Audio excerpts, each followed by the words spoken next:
Let's go ahead and get started then. Good morning and welcome to the panel discussion, Making the Makerspace, How We Created the Sunderland Foundation Innovation Lab.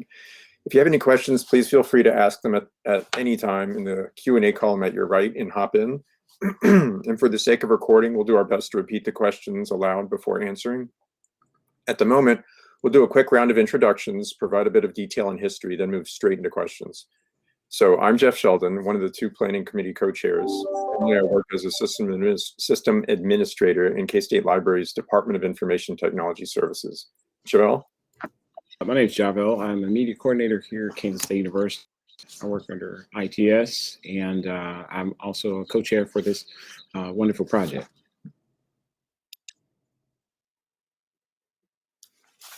Renee? I'm Renee Gates, and I'm the IT coordinator for K-State Libraries, and I manage our help desk services and have also been a major part of this planning committee. Shelley? I am Shelley Griffin, and I am the tech classroom supervisor working under Central IT. We manage all the AV equipment and all the centrally scheduled classrooms across campus, and I'm part of this project for that part of side of things, but I also have some video production expertise as well. Carol? Carol Seven, I'm a science librarian, and I am interested because I have worked in Makerspace. And Kevin? Kevin Shippey, I'm IT manager in the Division of Information Technology and with the classroom team as well. And also we take care of the computing labs on campus, centrally scheduled and centrally managed. Thanks, everybody. Well, the Sunderland Foundation Innovation Lab, located in Kansas State University's Hale Library, is at its heart an academic makerspace and collaboration environment. We designed it to be a place where technology and programming are available to K-State students, faculty, staff, researchers, and the greater community, with an emphasis on pedagogy, inclusion, and accessibility. Those of us you see here today are members of a planning committee which worked through the Innovation Lab's conceptualization, evolving design, construction efforts, purchases, and steps to operationalize the environment. So the lab spans 2 floors of Hale Library at Kansas State University and features, I'll tell you a few pieces of equipment and spaces just to get that started in case that can spawn any questions. It features Liquid Galaxy, a 7-panel screen device by Endpoint. We have a media studio with a mix of iMacs and Windows machines, also some large format printing and, large format scanning and copiers and additional equipment. We have a 1-button studio with our own spin on that, so we call it a 1-button plus studio. A virtual reality room that works sort of as a large-scale visualization and immersion room, with video and sound production studios, a traditional makerspace in the sense of hammers and screwdrivers, and we have a high-tech makerspace, what we call a high-tech makerspace, and that has more of the computer-assisted side of things. So we have laser cutters, 3D printers, and we also have an AI lab for machine learning and small robotics projects. And we're exploring the possibility of a cave environment for a wraparound immersion space where multiple people can work at the same time and not necessarily need special eyewear. So Javel will provide some brief history on kind of how this environment came to be, and then we'll open up for questions. Thanks so much, Jeff. So yeah, just briefly a little history on how this be. Back in 2018, the deans of the libraries got together. There was a significant gift that was given for the purpose of this particular lab, and we were charged to create a first floor project of just kind of a maker type space. And so I was brought on the project with a lot of the same people in this panel right now, and we were to kind of innovate, if you will, or to kind of explore, ways that we could bring new technology to Kansas State University. However, there was a fire, and because of that fire, during was it 2018? I think right at the in 2018 fall, it caused everyone to be dishoused from their normal situation in the library. So there was a whole expansion and renovation that happened. So instead of it being a 1-floor project, it expanded to a 2-floor project, which totally, it was a fun and great thing. But at the same time, it was definitely an exciting new opportunity. And that's, I just want to say it positively, but it was a lot more work in the sense, just being real about it. But it was an excellent opportunity too, for us to really bring in some new technology, some things that we were thinking about, some things that we were like, well, maybe not, but now we can, since we've expanded this project, and our budget opened up a lot more with that fire. So, some good things actually happen from a fire, which is incredible. So, as far as technology selection, over time, we got with subject matter experts. We talked to several universities. I think we talked to over 20, maybe more than that, universities about, just the types of technology, subject matter experts, people who've been there, done that with Makerspaces, people who built innovation spaces, directors, deans, colleges, businesses, and they were all so very helpful. I mean, we learned a lot. We took a lot of great information. We gained a lot of constructive criticism. We also were able to avoid some red flags and some pitfalls because of some of the subject matter expertise that we had, which was really nice. And so we really built some great relationships with other innovation across the higher education community, which was great. So it's been a really, really incredible project. So with that, some of the pieces of technology, like the Liquid Galaxy display, actually came through the founder of Google Earth, who was doing a presentation, and he just shared about the implications of data visualizations and how cool it could be to have a Liquid Galaxy display, kind of how they were a Google startup, and it's some really, really neat technology. I'm sure we'll talk about that a little bit more, and we'll also talk about, why in the world would you sign up to be a part of an innovation committee? Like, why would you do that? And so, initially, I think that's a great place to start. So we're going to kind of keep it kind of informal in our conversation, and I'm going to turn it back over to Jeff, and he's going to continue to kind of facilitate this. So. I think to start, thank you very much. I think to start off, Carol has some questions she might pose to us, and unless somebody wants to ask a question right away in the Q&A column, I see we have a good attendance, and so I appreciate that. Thank you for coming. Carol, do you want to maybe lead off with that?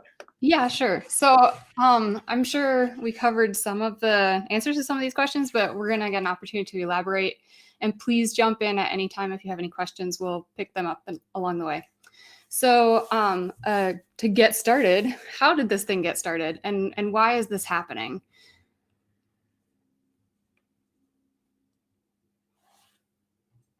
And feel free to jump in here from our group.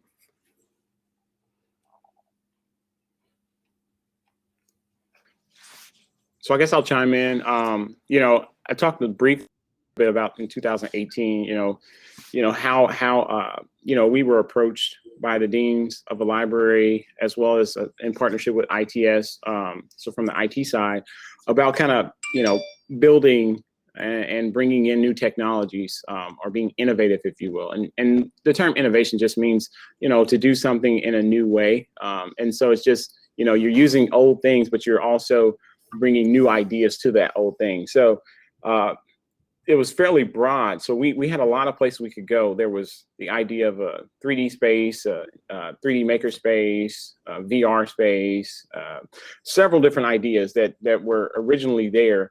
And so I'll let others talk about it a little bit more as well. So.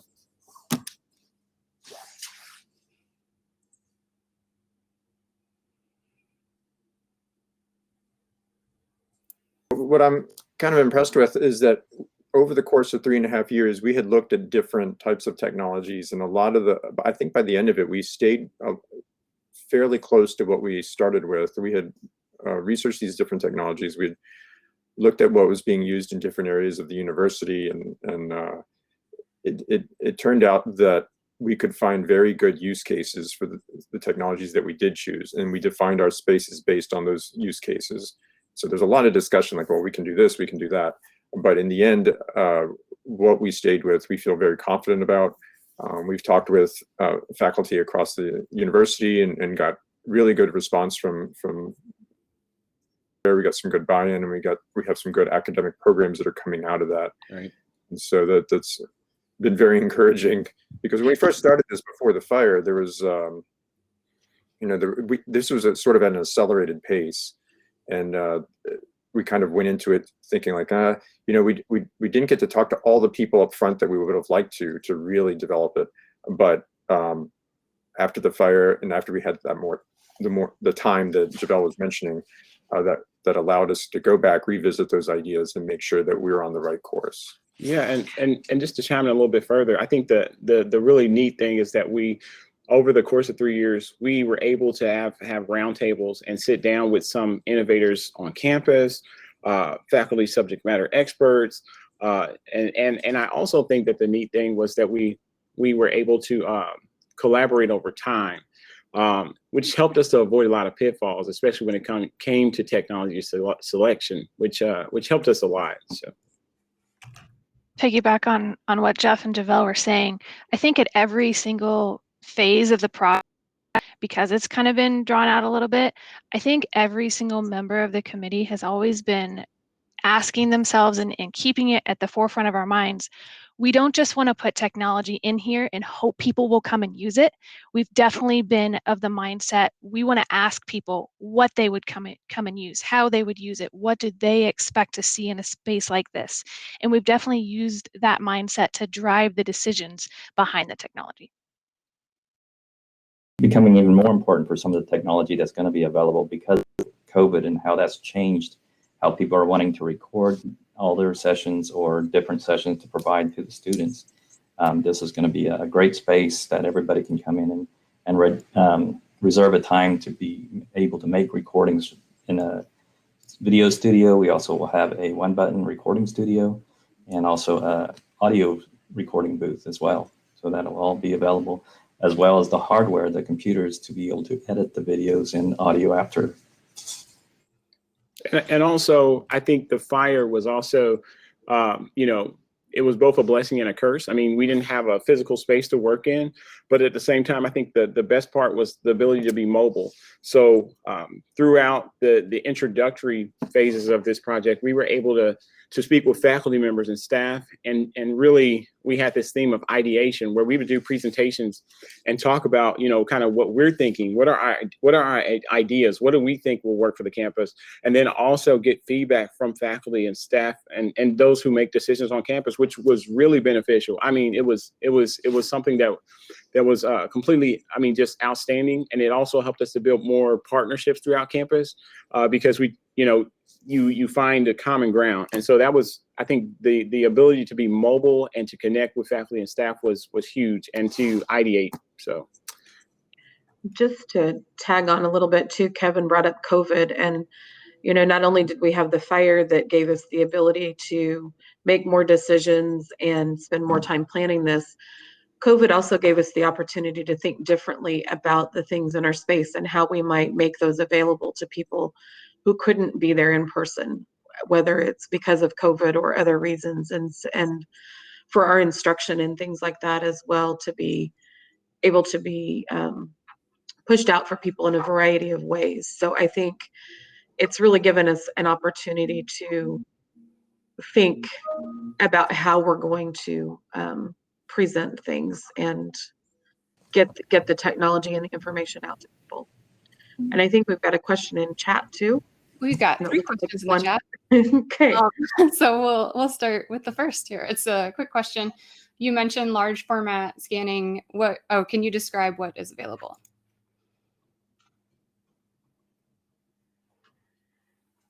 Bill, maybe we'll let you take that one.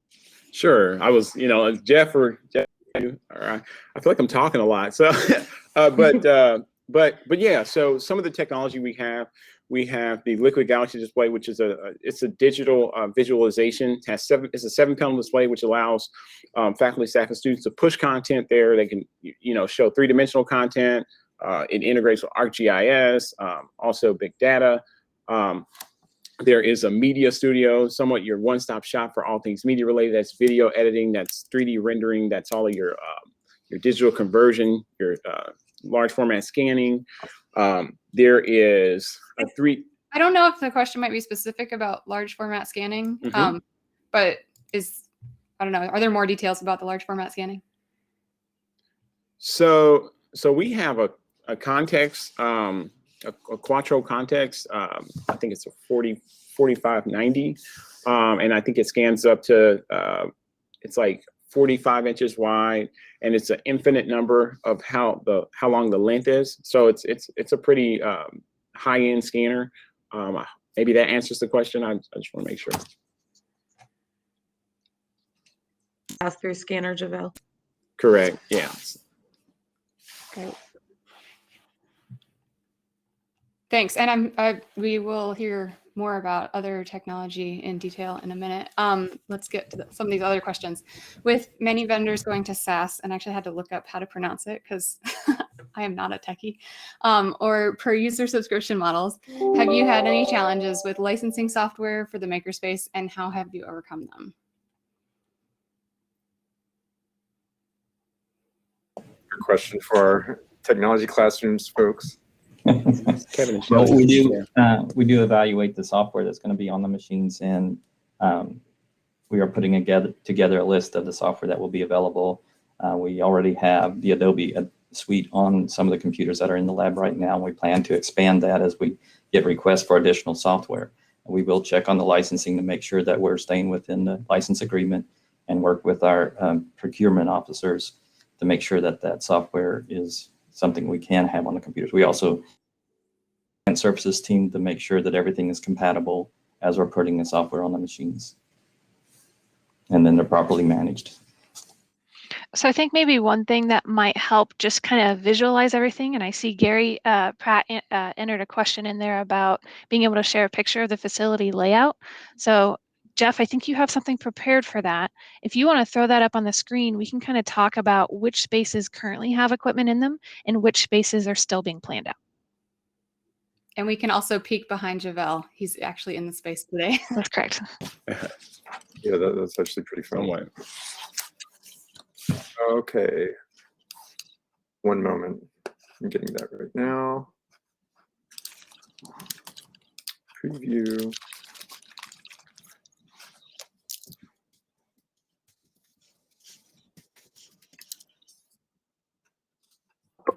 Let me see if this comes up. I've got,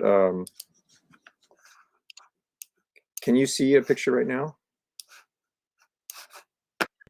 Yeah, this is the, I see. Max security layer playing. For some reason, that's the only one that Chrome is gonna fuss at.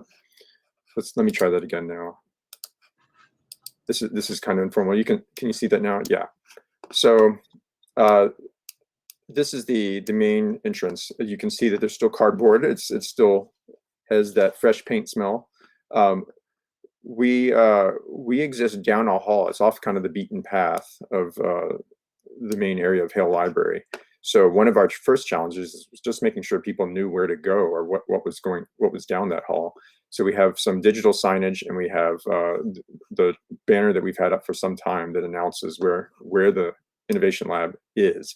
And for a long time, these doors were shuttered because nobody was allowed in certain parts of the building. But now that we have them open, we're working on how our marketing plan is going to work out. And as you get closer, we have our announcement for the Sunderland Foundation Innovation Lab. I just want to call attention to the Sunderland Foundation made a very generous gift to allow us to make this happen. And so we want to thank Ken Sunderland and the family and appreciate all that they've done. And when you first walk in and look around, here's the sort of scene you'll see. We don't have all of our furniture in yet. We still don't have a lot of equipment in yet, but it is happening very rapidly. And what we're really fortunate about is that we have this internal staircase between the two floors. So again, we're operating in the main Hale Library at Kansas State University. And there are a lot of different ways to get from floor to floor, but we actually can keep people in our space and go from first to second, second to first, back and forth, and use the different spaces and exist in many over a period of time of a project or whatnot without having to leave the space. So if you go further into the back area there where there's this one room, we have our Makerspace. And at this moment, it's just a series of tables, but we'll have everything from soldering irons to sewing machines to a lot of different hand tools on the walls. We'll be teaching a lot of workshops in this space. very excited about the opportunities here. I think that there's no doubt in anyone's mind that a makerspace in general has had a lot of effect on people. We've and you know, this is the natural progression too from students learning STEM in high school. When we talk about things like recruitment and kind of showing them where they go from what they've been learning in middle and high school. Down one hall is our VR room. This is not a very clear image of what that means. When you walk in, we have this kind of triptych of walls where we're going to project directly on the walls. This is sort of a paint that is receptive to light in a way that it will allow the projection to look very, very bright and vivid. And in this space, people will be able to wear headsets. We'll have a presenter's machine. So that's me tucked in a little corner trying to get the best perspective. In the media studio right now, we're housing the entirety of our laser cutter and 3D printing presence. So the restaurant order at the very moment, we're going to have additional glow forges and Ultimakers. In fact, we have I will jump to that real quick. We'll have a whole wall full of Ultimaker S5 printers. We are concerned about the air quality, so these will have the hoods with filters built in, so that we can make sure that people are not breathing in the toxins presented from heating up different types of filament. But this will be full of 3D printers.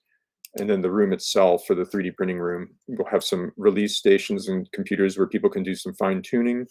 And we'll also have some Formlabs resin printers, and the glow forges will sit over here. We'll have a finishing station where people can use some common handheld tools to be able to clean up any sort of 3D prints, any issues that might appear. Going back a little bit to our media lab, you know, here's the large format scanner that I was mentioning. We have some other equipment in there as well, some multifunction printers. And in the media studio, we have some existing iMacs in there. Even though we purchased many new M1 iMacs, there's still some slight compatibility issues there, and we want to make sure that we're addressing everybody who's going to be using certain types of software, that they can either go to the newer Macs if they don't need to use something specific that does not quite yet run on the new M1 architecture, or they can go to these older ones. We also are going to have some Windows machines in with Wacom drawing screens where they'll be able to use pen and different equipment there. Jeff, I just want to step in real quick. With this picture, it might not look like much right now, but this is a strategic decision based on social distancing. So that's why there are only three Mac computers shown right there right now, because we specifically only chose certain locations to put out computers to allow for that social distancing. But hopefully come fall, we'll be able to fully fill the lab up and have every single seat available with a computer. Thank you. I'm glad you added that. We also have checkout services. This is the central division of IT checkout services for the university. We're fortunate to have them in our space, and so they check out equipment for all sorts of technology needs, but also they'll be able to have a certain degree of innovation lab specific checkout.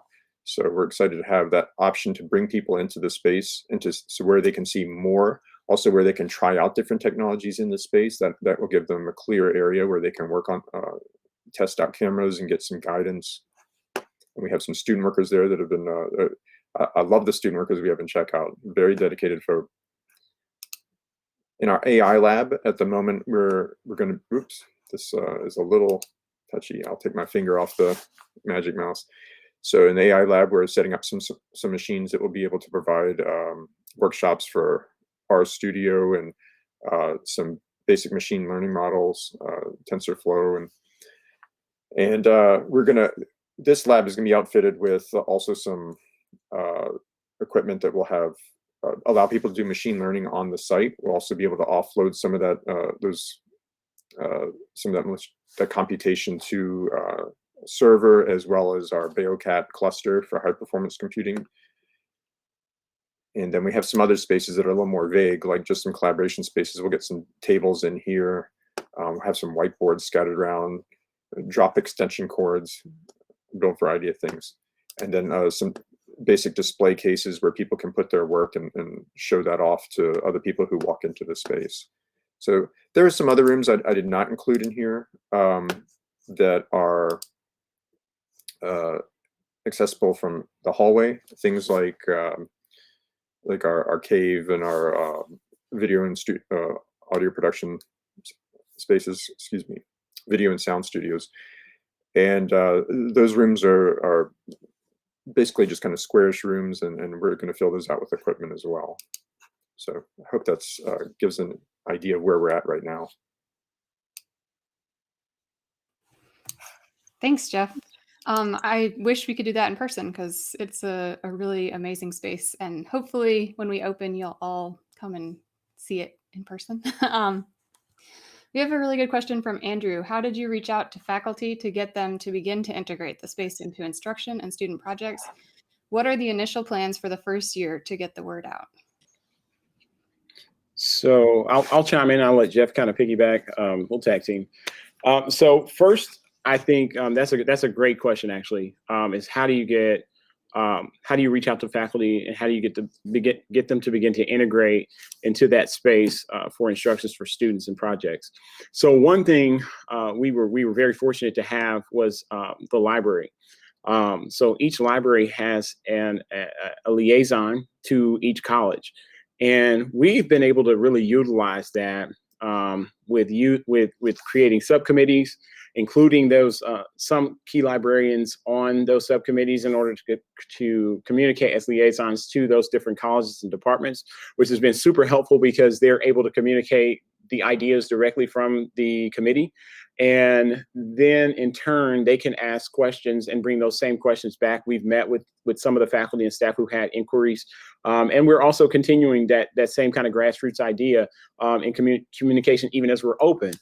So I think that that's one way we've absolutely gotten people to buy in and people to want to work within this space is working through the K-State librarians and using them as liaisons to connect different colleges to this space, and also asking them to share their story because, we're big on what's your story. We want to know, just how we see your story, and then be able to bring your story into this space, because this is not just our space, but it's your space as well. And I think that's a big part of the story that we're telling, is that this is not just, a space that was built to look cool, but it's a place that was built for every user, no matter what culture, what background, whatever, their makeup is. There's a space for you here, and there's a place for you here. And I think that was a big theme. And Carol was a big, and I don't want to name drop, but there were a lot of people involved in that. So I'll stop there and let Jeff chime in as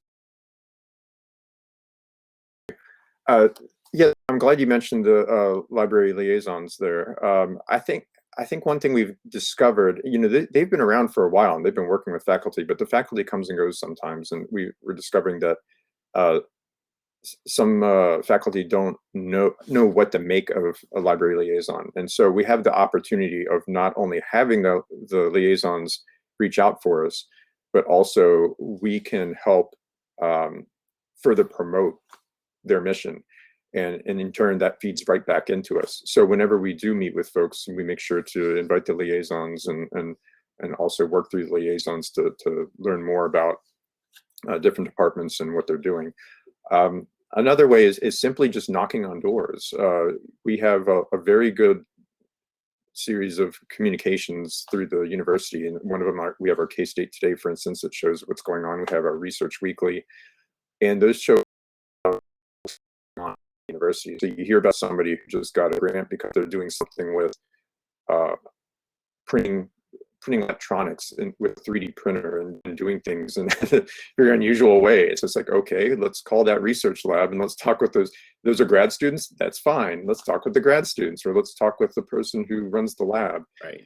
And you hear some really amazing stories. There's also by talking to somebody about some basic work with drones, I was finding out, wow, they're doing a lot of recreation of the entire scene that they used the drone in Unity to create a 3D environment. And then they said, oh, but you could also put on a VR headset and see this. And this was somebody who was interested in using our Liquid Galaxy so that they could communicate some of this nuclear research and to other people and say, hey, you know, people have a lot of misconceptions about the safety of this, but we could use Liquid Galaxy and reach people who come into your lab. We can also practice speaking about our research, because when we're talking to people who walk in the lab, that's a very different audience than, say, going to a conference or people who are going to be, you know, hearing a defense. Very good success just calling people or doing work in the areas that we're interested in. So we have a trio of questions here about programming. The process users will, or programming and functionality. So what is the process users will need to go through to get to the resources in the space? Will there be regular classes on equipment use, and what kind of programming is scheduled or in the works? So I'll chime in a bit.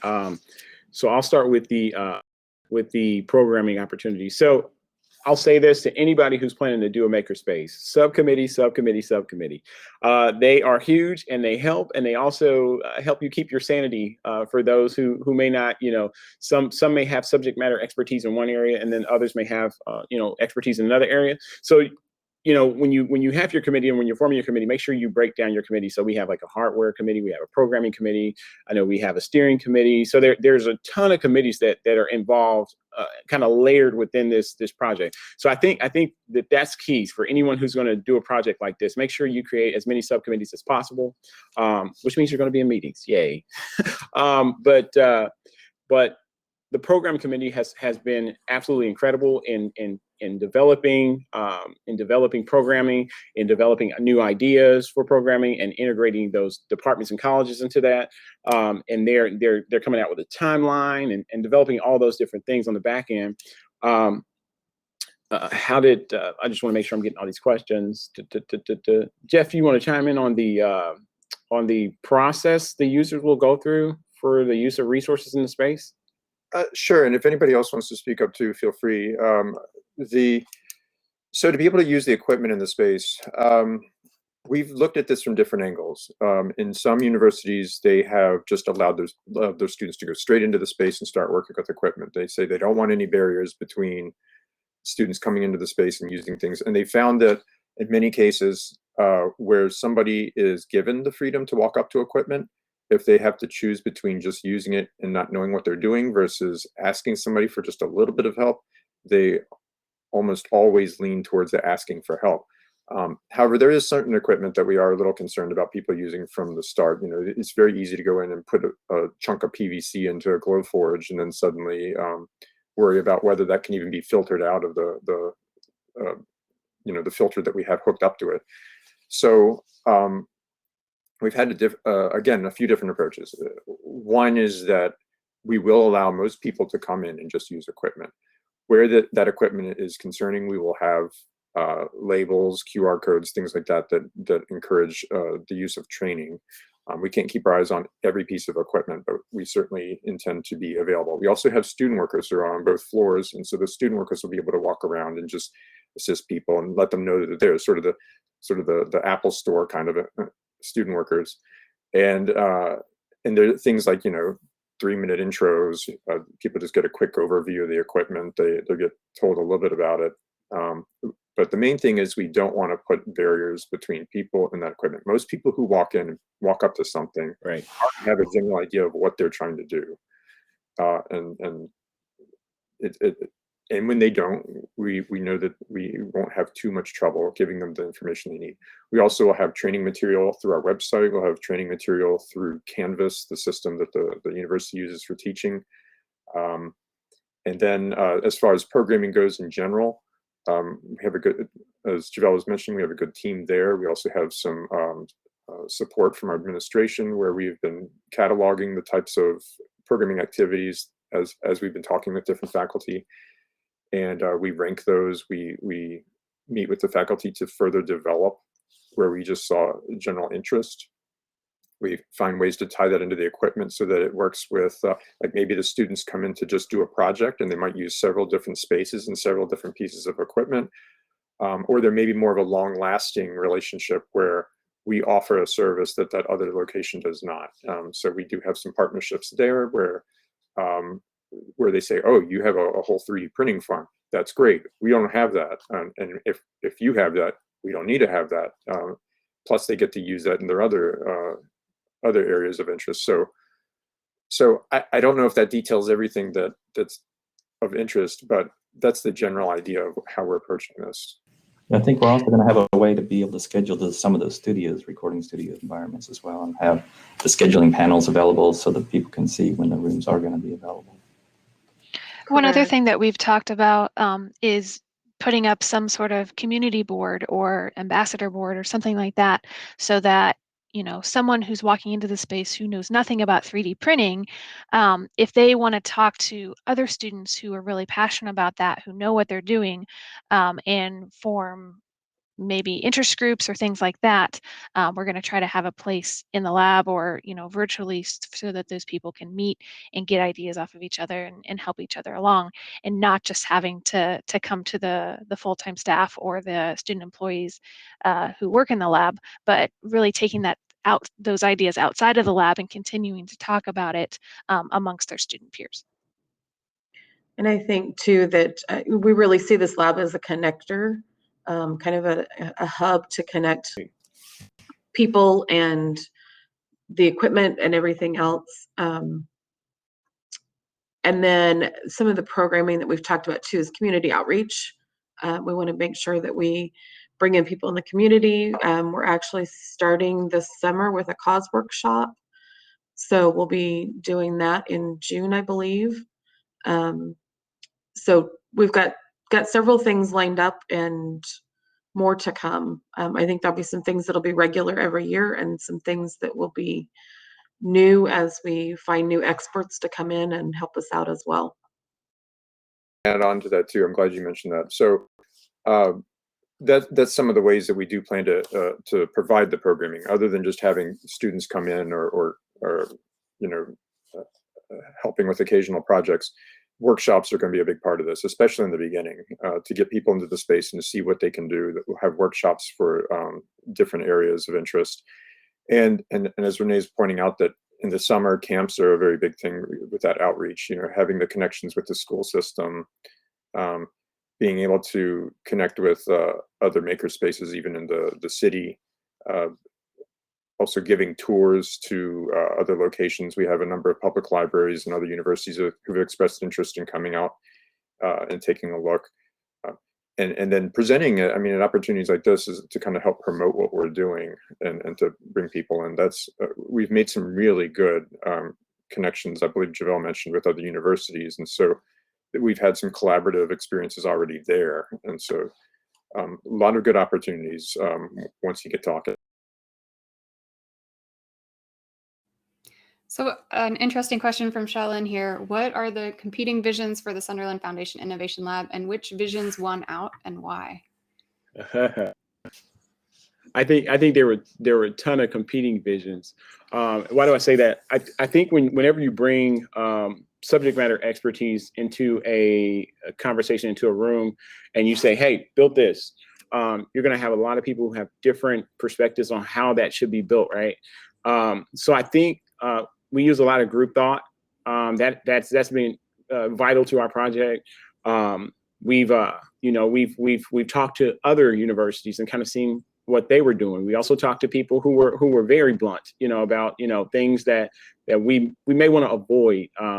And those things were very helpful. Even though they may have been something that we had envisioned initially. I think a good use case might be our cave, and maybe Jeff can maybe chime in on that and just talk a little bit about his thoughts on that whole the cave and what our thoughts were initially, and then even some of the developments of what could possibly happen with that. Thanks. We've only got a few minutes, so I'll try to be brief. I mean, the cave was something that our dean proposed, and we really like the idea. The idea, it's hard to find really good examples of this, but cave technology has been around for a bit. And the whole idea is you're projecting on walls, or maybe you're rear projecting on in the space, and you really feel like you're there. And the big difference between that and VR is you're not wearing a goggle headset. You can have multiple people in there, and it's a lot more natural. There's some people who don't feel comfortable putting on VR headsets and get a lot of disorientation. But being in the cave, you can do the same general idea of being in an environment. It's really great if one of the things we talked about was, especially during COVID, is if somebody is sort of at risk of dropping out of school, if there's sort of like a first generation student, maybe from a rural community or something, they go into the cave and we say, okay, here's the type of environment you might be working in if you complete your major and go into into that area. And they can suddenly see themselves somewhere that they might not have been able to see themselves. Now, granted, it's a simulation, but at the same time, that's the closest thing you can get to putting somebody in that situation other than putting them in that situation. So it gives them that ability to have a bit of confidence in themselves and understand better what they're going into.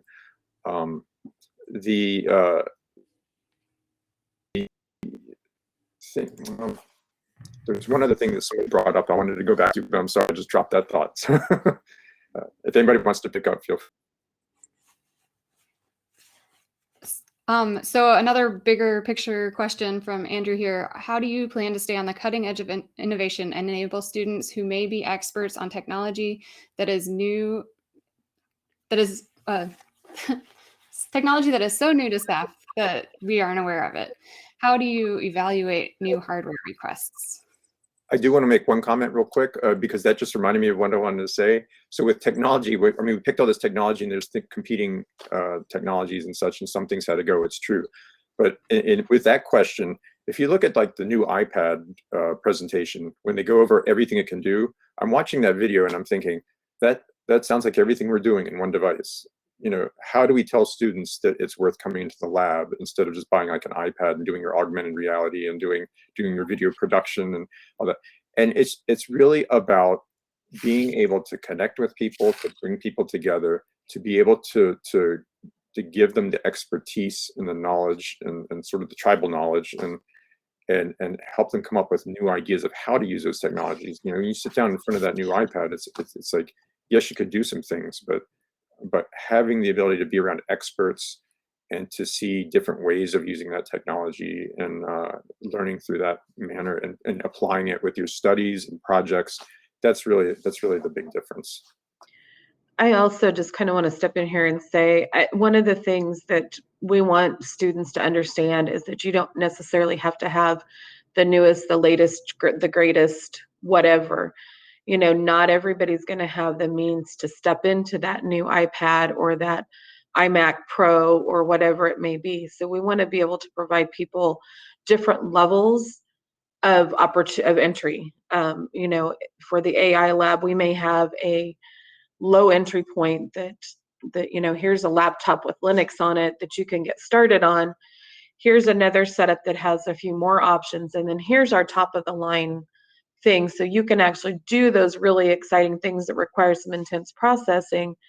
But that's not where you have to start, because not everybody's going to be able to have that ability to jump in there. As far as evaluating new hardware requests, that's going to be a process that we're going to have to go through every year. I think we're going to have an advisory group that the staff will need to work with to kind of determine here's our priorities, here's the metrics that we've gathered to try and support that.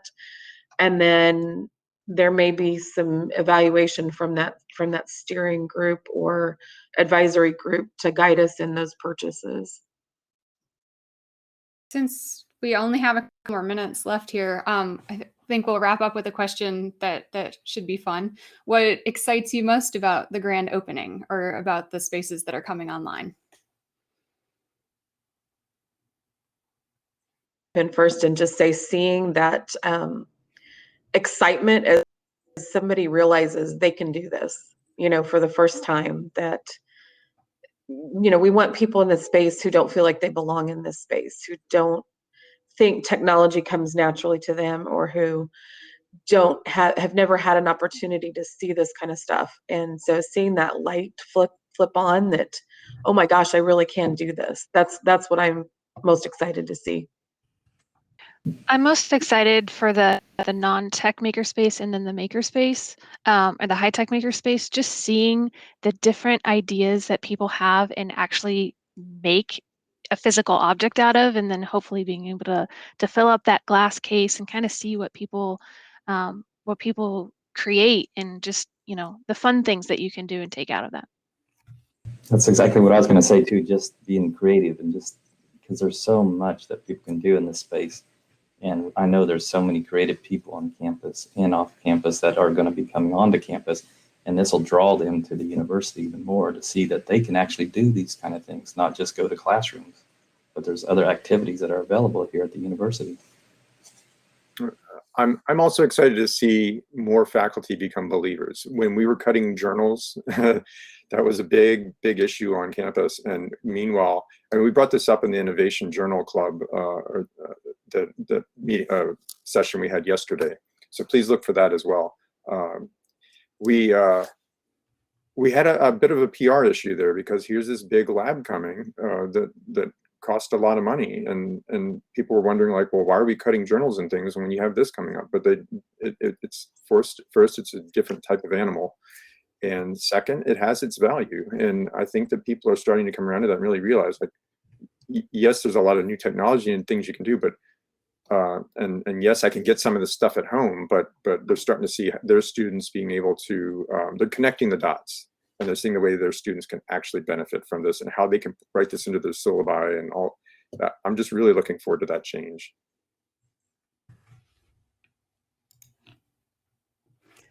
And I'll chime in too. I love what you said, Jeff. Seeing people become believers. I think that's going to be big for us. I think that's the thing I'm most excited about. I'm also excited to see just creatives creating. I think that's one of the coolest things. I think that's why some of the social media apps you see are thriving the way they are, because they not only are creative, but they also create community. And I think that this is exactly what this space will do. Is it'll create community, but it will also give people space to absolutely be their authentic self, which I love. I love that idea, and to see people, become those believers, like Jeff said. I want to give a tip before I get out of here. So 2 tips that'll help you in building your makerspace. Number 1, and I'm joking, but number 1, avoid fires, and then number 2, avoid pandemics. So hopefully you don't have to deal with either one of those. But if you do, it works out for you. And so I just wanted to give some pro tips, on my end. So there you go. So I think we're a couple minutes over, and just want to thank all the wonderful panelists that have been on this panel, and you all who've asked the questions and who've listened to the responses. We didn't get to all the questions, so I think if maybe Jeff and Javel are the co-chairs of the committee, and if they have questions they can't answer, or if you give them questions they can't answer, they will funnel them to the right people. So maybe they can put their contact info in the chat, or you can catch up with them and hop in. And I don't know if you have any parting words, anyone else in the group? Just thanks again to the Sunderland Foundation. Thanks again to the CIO and the dean, and for helping make this happen. And I want to say thanks to everybody here in our community here, this committee, because it's been a great 3.5 years working together, and it's in many unexpected circumstances. And appreciate all of you.